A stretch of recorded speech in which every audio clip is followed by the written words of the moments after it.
introducing Veyra. Tokenizing real-world asset to on-chain.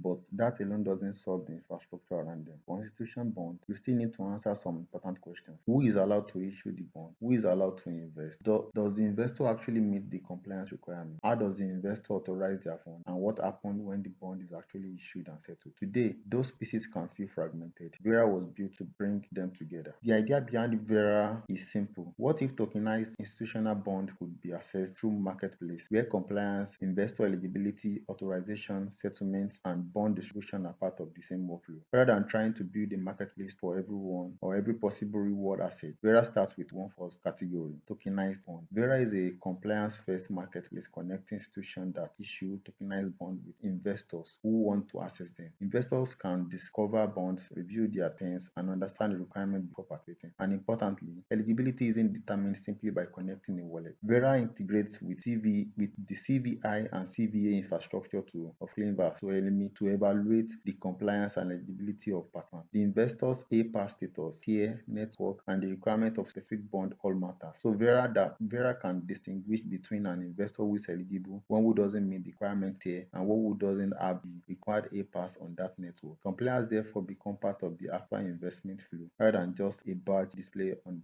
the profile. The same principle applies to institution. An institution can create an account even if it hasn't yet reached the requirements for active insurance, but there is a clear distinction between having an account and being authorized to publish an active bond. For Veyra, an institution needs a minimum of tier 50 A-pass to publish an active bond. An institution without the requirements can still prepare draft and complete its setup, but it cannot publish an active bond. Once verified, an institution can create a bond and define its terms, investment requirements, and compliance policy. The CCP layer is part of the policy and compliance enforcement architecture, helping to apply the relevant rules to participate in the bond. This means the bond isn't just a token with a price attached to it. It has defined rules around who can participate and under what. Now let's look at investment flow. Once an investor passes the bond's eligibility check, they can submit their investment, and we made an important architectural change here to make the workflow closer to the real production environment. The platform does not need the investor's private key. Instead, Veyra prepares the AUSDC transfer authorization, and the investor signs the transfer directly from their own wallet. The investor is therefore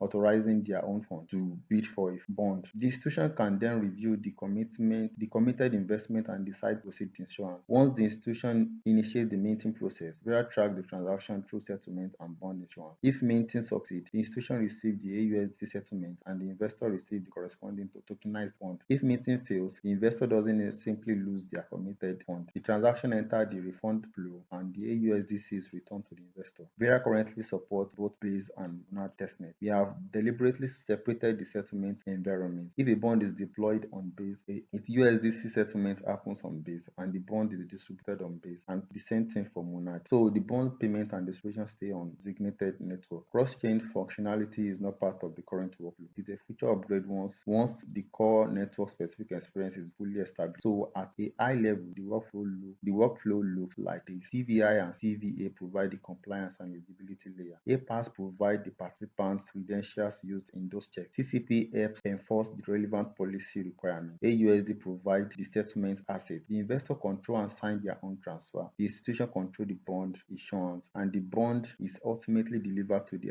eligible investor after successful minting. And that's what we are building with Veyra. We are not just building a bond on a blockchain. We are building the infrastructure around the bond. Who can issue it? Who can access it? How compliance is evaluated? How investors authorize their fund? And how AUSDC settlement happens? We started with bond because they give us a focused foundation to use properly. And from there, the architecture can expand into other institutional assets. This is Veyra, a new compliance market for institutional bonds.